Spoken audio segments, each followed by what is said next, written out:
Hello, I'm Marc Steiner, and welcome to the Marc Steiner Show on WEAA 88.9 FM, the voice of the community, and on the Real News Network. And it's our pleasure today to talk with Emory Douglas, who is the Minister of Culture in the Black Panther Party, one of the world's noted artists and graphic designers, who joins us here in the studios in Baltimore. He's made another trip through town. Good to have you with us, Emory. Welcome. Good to be here. How are you? I'm doing fine. You're looking good. Good to Thank have you. you here.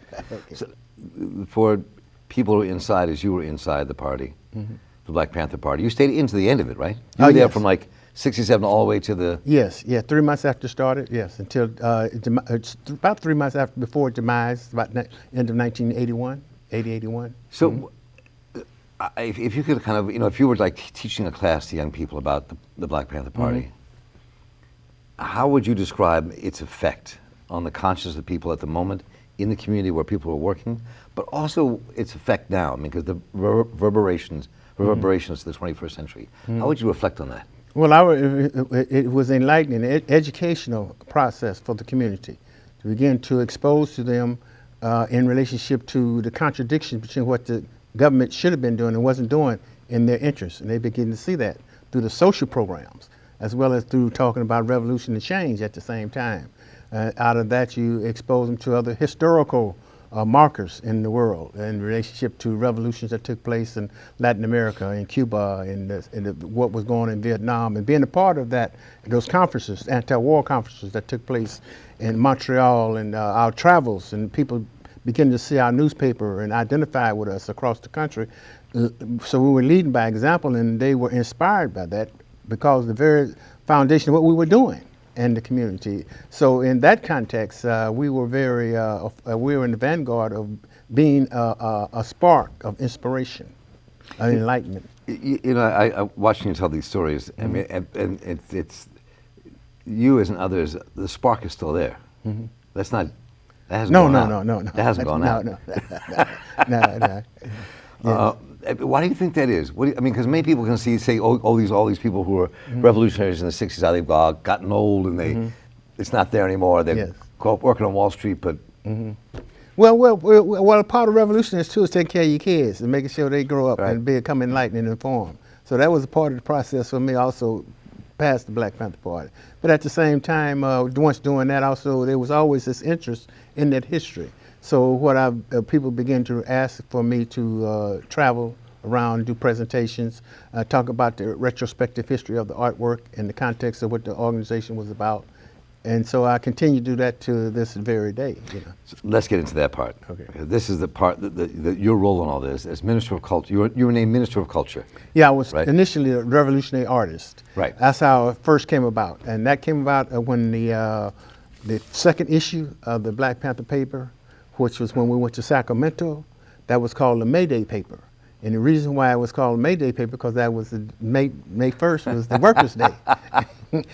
But because we went on May Day, which was on a Sunday, so May Day was on we couldn't go we had to go on a Monday because the Capitol wasn't open. So that's why that paper was called May Day paper. And so it was on that paper, and I got involved with that particular paper. And how I got involved was when Huey and Bobby were working on the first issue and they were trying to recruit Eldridge Cleaver into the party. And they used to come to a place called the Black House in San Francisco. Right. And they were sitting downstairs with no activity cultural thing going on that evening there. And I seen Bobby working on that first one. He had typed it out on a legal size sheet of paper like you have there. And he was doing it with markers. And I still had a lot of my stuff from City College, artwork and materials. So I told him I could go home and get my materials, come back and help you to improve the quality of it. It took me about half an hour to go and come back. When I come back, he's finished, and he said, well, we were glad you wanted to help, but we finished with this one. And we're kind of surprised that I came back, but you seem to be committed because you've been coming around. So we're going to start this newspaper, and we want you to be the revolutionary artist. And then they had this whole vision about the paper, telling our story from our perspective and our point of view. It could be like a double-edged sword. It could praise you on the one side, and it also can criticize you on the other. And so that was the beginning of the paper. It said I would be doing the artwork. Eventually I became to do artwork for the paper. At first it was production work, cutting and pasting, laying it out and then about the third or fourth issue, I began to do cartoons and stuff for the paper. Initially, it was the pig caricatures that Huey and Bobby had begun defining the police as a pig. But you drew the first ones. Yeah. He asked me to do the first one, and then first one I drew was on four hoofs, and because of had that thing of critiquing my work from being in City College, and evaluating how the quality of it and how you can improve it, it came to my mind, why can I stand it up on two hoofs, keep the snort and the tail and the flies going around and put the badge and the belt on, and it took on a life of its own. It became the symbol of oppression of people around the world, not just in the Black Panther Party, but it transcended the Black Panther Party That's as an icon. I mean, because it's amazing when you think about that, because that figure is iconic. Mm-hmm. The figure of the pig that you drew, mm-hmm. and how people took that up. Mm-hmm. What do you think about that figure now, reflecting back on it? Well, I think at the time it was a very powerful, very dynamic image, and it had a lot of psychological impact. A lot of people don't know in Oakland, because of that, you had the Oakland police and San Francisco police try to play call the Pig Bowl, where they used to play football against each other, try to clean it up. They had that for many years. Oh yeah. Then it became a misdemeanor, and it still is in some states, to call the police a pig. So it had an impact symbolically of what it represented in the culture, how we were talking about. Of course, in other cultures in some ways, it was reverend because it's a food source or what have you. Right. But in the context of what we were talking about, it was meant, had a whole different meaning, context, yeah. So, this whole idea of being this kind of revolutionary artist, and I was thinking about el agitador gráfico, the graphic revolutionary agitator. And that's a role you played, and and all these kind of covers for the Black Panther paper and all the other artwork you did, they really had an effect on people. Sometimes they had maybe more of an effect than the words themselves. Mm-hmm.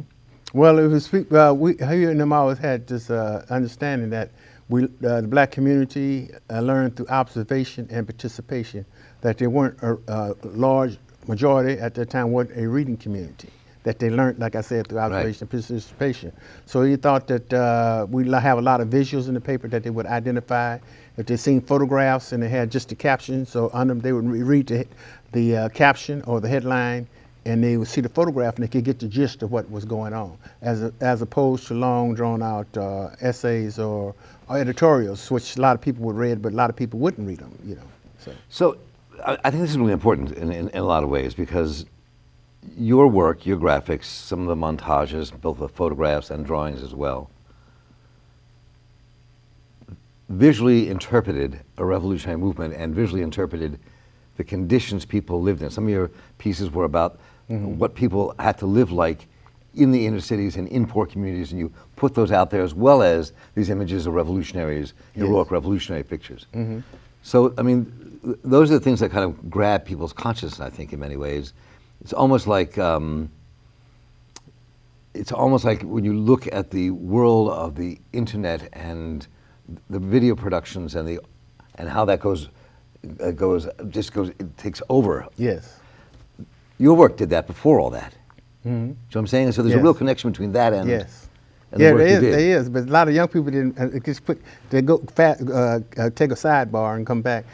I was doing a thing with Kathleen Cleaver. Yeah. A couple of years back in Oakland, and you had a young person who came up because we were talking about information and getting out stuff and what we did, and he raised his hand and he said, "Well, you didn't have computers then. How did you get your information out?" How did it go viral with no computer, right? Yeah, we took flyers, newspapers. But that did. I mean, your stuff. Yeah. Because your images. Talk a bit about this, because your images. You signed all your pieces, right? Yes. Right. Mm-hmm. But you saw them as the work for the people. Oh yeah, you absolutely. Signed your own name to it. Oh yeah, yes. Mm-hmm. But like Cubans and others actually took your work. Mm-hmm. Didn't give you credit. You didn't seem to care. No. Right. No. But used your work and it traveled the world. Mm-hmm. Because it was It was an honor and a humbling honor to be them acknowledging the work itself and acknowledging the organization which inspired the work, and showing that they were showing the solidarity in relationship to what we were about and what we were doing in relationship to the overall struggle of revolutionary struggle that was going on around the world. And so in that context, it was it was a very exciting time to see the work being appreciated in that context. Did you have a sense then, because your work now is going across the globe and all these art exhibitions? A few years back, you brought it here to Baltimore to Maryland Institute College of Art, where you had that exhibit and that whole big affair around your exhibit of all your work over the years, and that's gone across the globe. But back then, in the midst of that revolutionary struggle in the 60s and 70s here and around the globe, did you have that sense of what your work meant then? In that context of then, I did, but in that... You did have, in that, yeah. Yeah, right. because the people, you know, and what it did, it humbled you, and also made you realize that you had to, and how the people appreciate it, and it was a reflection of them, they seen in the artwork, and their feelings, and what they, concerns they had about what was going on in the world around them and broader. And so in that context, you know that it was something relevant that people appreciated. And so you had to make sure you had to keep that standard, and the art would have to always reflect that in some kind of way. Yeah. So in that context, you got to, because how they would appreciate it, and then there were Panthers who would always tell you what they liked about it and how they appreciated it. And how, I remember Panther telling me in New York when we had the new Museum of Contemporary Art, we had a reception after, and he said in Harlem that he used to sell a paper and turn it over and sell it, because every week people wanted to see what the cartoon art was on the back. Your work. Yeah. So it had an impact in that sense, that how people identified with it, because they seen themselves in it. They became the heroes in the artwork itself. The people became the hero in the artwork. Yes. Because the images you created out of the people, Yes. which you saw, Yes. you brought to light with your pen. Yes, yes. And they could see their uncles in it. They could see their fathers or their brothers or sisters in the art, in some of the images and stuff. Yeah. Well, Emory Douglas, this has been a huge honor to see you once again in Baltimore. It's my pleasure to be here, and I'm glad to be here. And coming to the Real News Studios here to do this for Real News and for the Marc Steiner Show. Right.